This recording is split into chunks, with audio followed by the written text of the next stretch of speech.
with 3 weeks to go.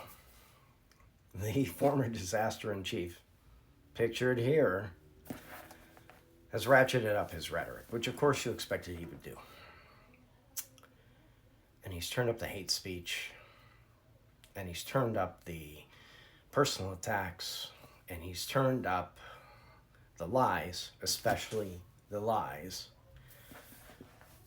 And we're faced with two options.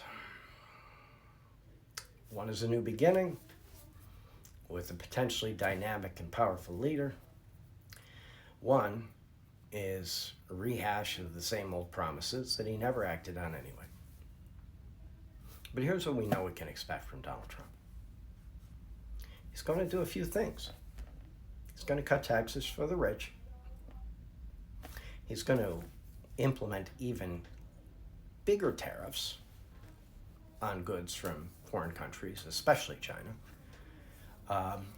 that will be paid at the port by the companies, the American companies that import those goods, who will in turn pass on that tariff in the form of price increases to American customers. That's step one.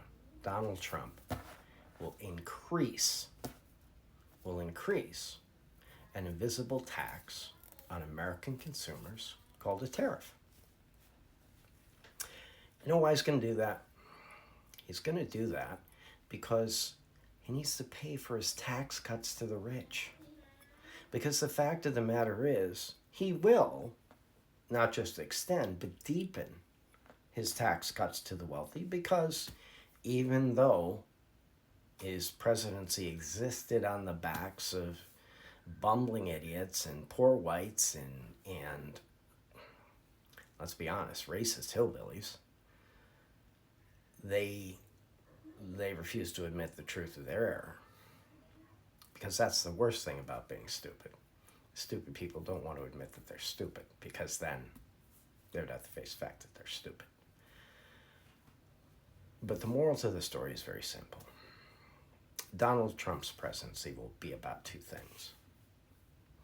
A huge swipe at everyone who isn't rich to pay for everyone who is not to pay their fair share of the tax burden. It's that simple. The other part of Donald Trump's presidency will be continued demonization of people of color. And he'll talk all this big talk about how he's going to deport 11 million illegal immigrants in the United States on day one. It's logistically impossible. It's operationally impossible. We simply don't have the infrastructure or resources to do it. But here's what we know. Donald Trump's constituency loves that promise, because fear and hate are very, very powerful motivators. And we're hearing things like the election is a dead heat and that Donald Trump has closed the gap, and probably not. Probably not. The polling instruments that we use are outdated. They don't account for a huge generation of young people who simply don't respond to them. They don't account for other voters who are frankly just so turned off by this horrible mess that they might vote. They don't want to talk about their vote. I'm one of them, by the way. I'm done. I went from posting every day multiple times to once every couple of weeks. I'm trying to pick it up because I have some things to say, but frankly, it's just so effing tiring. Drove me to drink. Now I drink a very good Macallan. It's a special blend, call it Enigma. That's what I'm enjoying tonight. We're at the middle point, so I'm going to ask you to like, follow, and share. I had a large following on TikTok, and then something happened, and now I have a new account. But let's get back to the election. So there are these huge motivators, right? And the truth of the matter is, It's very simple. They're greed and fear. A small percentage of powerful people want Donald Trump and will accept his absolutely despicable behavior because they don't care as long as they get to keep a little bit more. And it really is that simple. They don't care. Elon Musk doesn't care. Jeff Bezos doesn't care.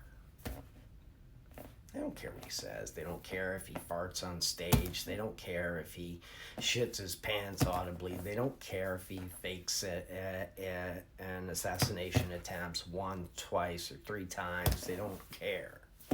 What they care about is more power and more domain. It's greed, but it's not just greed about money. It's greed of a different kind. It's greed about domain. And these are two guys who want to run their little part of a pretty good-sized world. And Donald Trump gives them entree. Because Donald Trump will sell his soul to anyone for the opportunity to be wealthy and not have to work for it. And then there's that other group. They're just terrified. And what they're terrified of is that the world won't be run by white folks anymore. And the truth of the matter is, it's coming anyway. And we can try and stave it off with the mass deportation, but that's just a bill of goods. We can deport those 10 or 12 illegal immigrants, but it won't stop there, by the way, because then we'll start deporting illegal immigrants. That's what they don't tell you. And then they'll start deporting folks of different nationalities.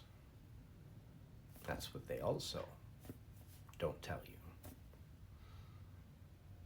But the creeping fear is real because the creeping reality is by 2040, whites will be the minority in the United States, even if Donald Trump gets enough jet planes and enough jet fuel to send every person of color that immigrated here illegally back to whence they came.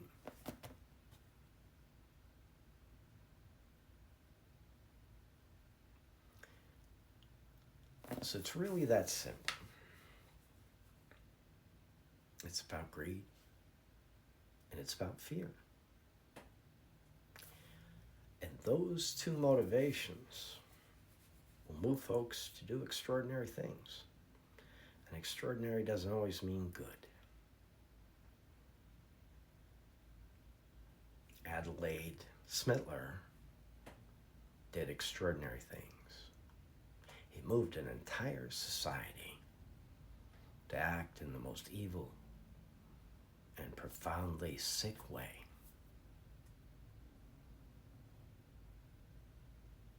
Because he caught that nation in a mood. Because he caught that nation in a certain time, in a certain place where folks were angry, felt disenfranchised, felt like they weren't respected, felt like they were losing their grip of control, felt like they were working too hard to get too little. And he told them a great story. He told them that he was going to make Germany great again.